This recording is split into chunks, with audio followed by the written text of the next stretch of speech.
lebih lebar bahkan daripada Pajero Sport. Secara handling dia pasti jauh lebih baik daripada leather frame si Pajero Sport itu. Paling kalau misalnya ada kekurangan sedikit aja, itu masalah di konsumsi bahan bakar. Kalian pengen mobil keluarga, 7-seater, SUV, kenceng dan juga canggih, tapi nggak sanggup beli Pajero Sport. Jangan kayak gitu, songong banget. Nah, kalau kalian mau mobil keluarga, bisa mau 7 penumpang, kenceng, canggih, tapi nggak mau pakai mesin diesel dan leather frame, mungkin bisa pilih yang ini, Destinator. Nah, kita bakal bahas videonya plus minusnya selama gue pakai harian, apakah dia bisa menyaingi atau setidaknya menyamai Pajero Sport tapi versi bensin dan monokok.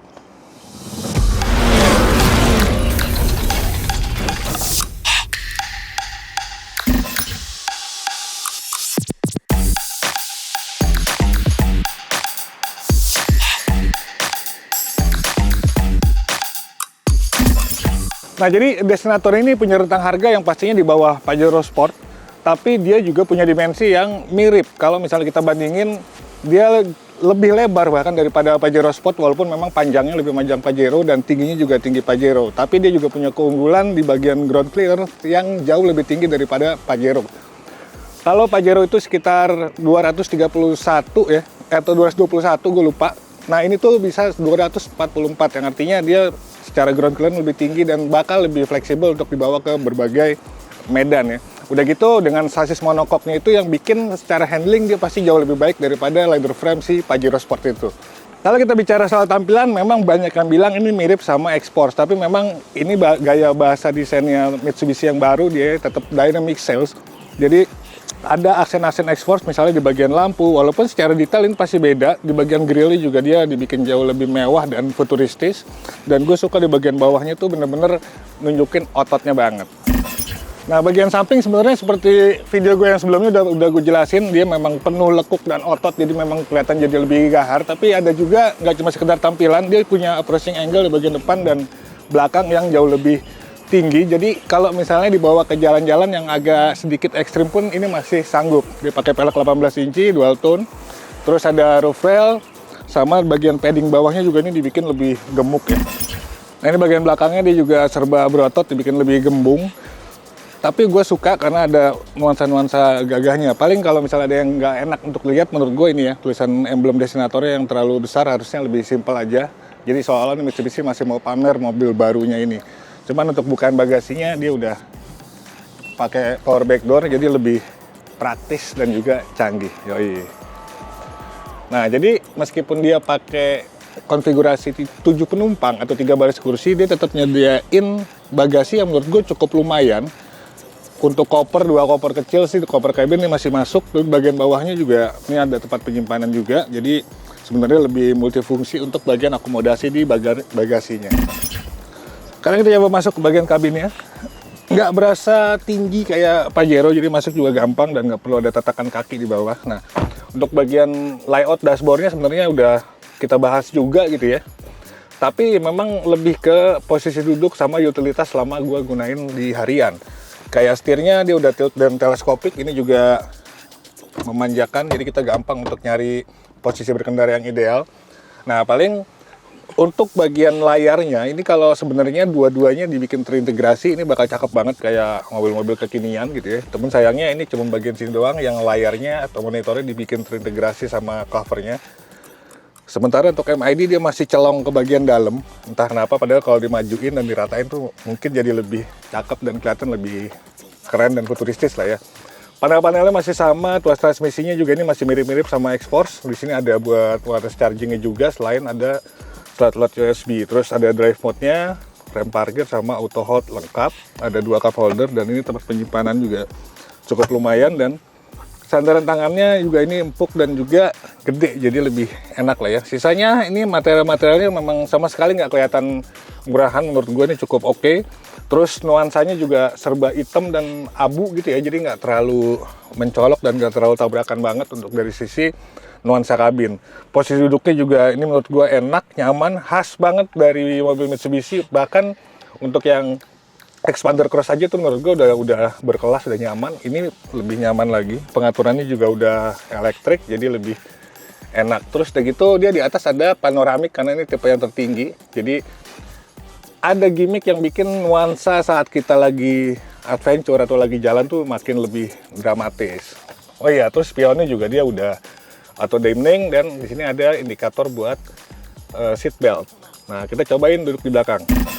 Nah, ini di bagian belakang, memang dia jelas nggak bakal selapang Pajero karena dia lebih panjang. Tapi nanti ruang kakinya masih cukup oke dengan posisi duduk gua yang biasanya agak ke belakang. Ini cukup oke dan lantainya juga rata karena dia pakai penggerak depan yang udah monokok. Terus sandaran tangan juga ada di sini. Walaupun ikut sama sandaran kepalanya di bawah juga, cuman ya jadi lebih enak karena di sini ada bantalan juga gitu ya. Terus akses untuk ke belakang juga ngambil barang atau ke penumpang belakang jadi lebih gampang karena di sini jadi terbuka gitu. Posisi duduknya, joknya ini juga sama kayak di depan, enak. Terus udah gitu dia ada gimmick. Sebenarnya nggak gimmick lah, karena ini tetap punya fungsi. Ada meja di kanan dan kirinya. Jadi kita bisa makan, bisa naruh laptop atau bahkan gelas pun sini ada cup holder juga gitu ya. Sini ada kantong. Jadi secara utilitas kabin ini jauh lebih oke karena banyak banget tempat penyimpanan dan juga tempat untuk menyimpan. Jadi maksudnya meja ini ya. Ada slot USB juga, pengaturan AC. Terus udah gitu di sini ada sirkulasi AC-nya bahkan sampai ke baris ketiga. Itu yang bikin kabin ini pasti jadi tetap nyaman. Oke, nah buat fitur-fiturnya sendiri, terutama untuk kenyamanan di kabin, ini gue udah suka karena konektivitas Apple CarPlay atau Android Auto-nya juga dia udah nggak perlu pakai kabel dan punya kualitas suara kalau kita nyetel musik itu cukup lumayan. Bahkan kalau makin besar volumenya makin oke, dia nggak pecah berkat garapan dari Yamaha ya. Udah gitu di sininya juga ini cukup lengkap karena banyak banget informasi-informasi seputaran teknis mobil, terutama misalnya kayak AEC ya, Active Yaw Control, ini yang bikin atau yang mengontrol mobil itu untuk jadi semakin lebih mudah dikendalikan di berbagai kondisi, khususnya kondisi-kondisi jalan yang licin atau berair kayak gitu-gitu. Di sini ada informasinya. Terus udah gitu juga dia ada buat vehicle information, ini juga ambient temperatur, barometernya, drive mode-nya, ada apa aja bisa detect di sini, bahkan buat pemantauan rem, coolant dari radiator, udah gitu injeksinya, si bensin itu seberapa bar tekanan dan lain-lain juga semuanya ada di sini. Jadi kita bisa mantau mobil secara keseluruhan dan ujung-ujungnya jadi bisa untuk membuat mobil itu jadi semakin efisien, aman dan juga nyaman ketika dikendarai. Sementara untuk aplikasi-aplikasi lain juga ini cukup lengkap ya. Ada multimeter, wallpaper, audio source-nya juga udah lengkap. Segala macam buat sunroof, vehicle information, semuanya ada. Bahkan kamera 360 ini juga ada di sini.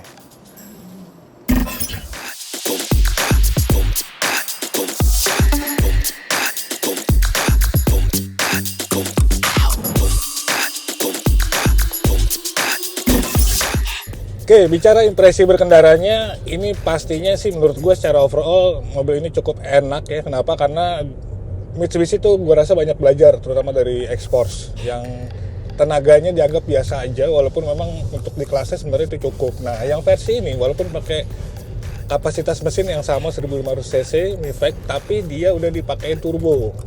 Mesinnya itu tenaganya kalau di atas kertas tuh 163 horsepower dan torsinya 250 Nm.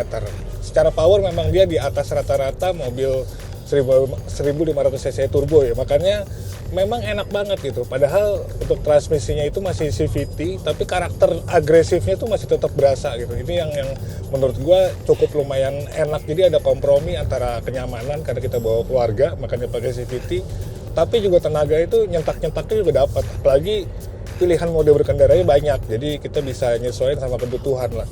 Ada yang eco, sport gitu ya. Terus bahkan kalau misalnya kita bertualang ke daerah-daerah yang non aspal pun juga dia banyak pilihan mode berkendaranya sama kayak X-Sport. Nah itu enaknya. Selain itu untuk handling pun ini walaupun mobil ground clearance-nya itu tinggi, tapi menurut gua masih tetap dalam batas yang wajar. Jadi dia secara kalau kita manuver apa masih relatif lebih presisi. Wajar karena sasisnya juga udah monokok dan ini enaknya maksud gua tuh walaupun suspensinya berasa empuk gitu ya untuk sebuah SUV, tapi nggak begitu limbung. Memang kalau untuk urusan kayak kaki, racikan Mitsubishi menurut gue masih top ya. Jadi kenyamanannya dapat, untuk handling saat bermanuver juga dapat. Sementara untuk konsumsi bahan bakarnya sendiri, ini rata-rata ada di kisaran 10. Paling mentok tuh gue bisa dapat 12 km per liter ini. Tapi kalau misalnya udah kena macet ya udah di angka 9 sampai 10 km per liter. Nah ini yang memang jadi resiko mesin kecil turbo tapi punya bodi yang bongsor kayak si Destinator ini. Oke, jadi buat kalian yang memang nggak sanggup atau nggak mau beli Pajero ya, karena diesel dan juga leather frame-nya ini bisa jadi salah satu alternatif menurut gua, karena terutama untuk bawa keluarga tuh dia tetap mempertahankan kenyamanan khas dari SUV-nya Mitsubishi. Terus udah gitu juga punya fitur-fitur yang akhirnya jadi semakin canggih gitu ya. Paling kalau misalnya ada kekurangan sedikit aja, itu masalah di konsumsi bahan bakarnya, tapi menurut gue masih wajar karena ini dimensinya gede, mesinnya kecil, udah gitu pakai turbo. Nah untuk harga sendiri juga jauh lebih terjangkau ketimbang Pajero, dia di bawah 500 juta untuk yang ini, tipe termahalnya Ultimate Premium, atau tepatnya 495 jutaan. Atau kalau mau yang lebih hemat lagi, ada lagi yang 385 jutaan yang GLS. Jadi silakan pilih sesuai dengan budget kalian. Kalau ada komen-komen, sampaikan aja kolom komentar. Sampai jumpa di video selanjutnya. Pamit, peace.